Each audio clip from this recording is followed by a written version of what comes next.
attractive speech. الحمد لله والصلاة لأهلها أما بعد فأعوذ بالله من الشيطان الرجيم بسم الله الرحمن الرحيم ياسين والقرآن الحكيم. Dear brothers and sisters, Honorable Chairman, respected Chief Guest and special guest, dearest and nearest classmates and students, Assalamu alaikum.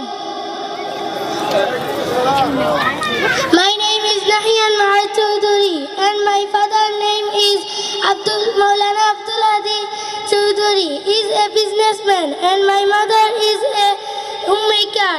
I am going to say something about some famous Muslim scientists and their invention.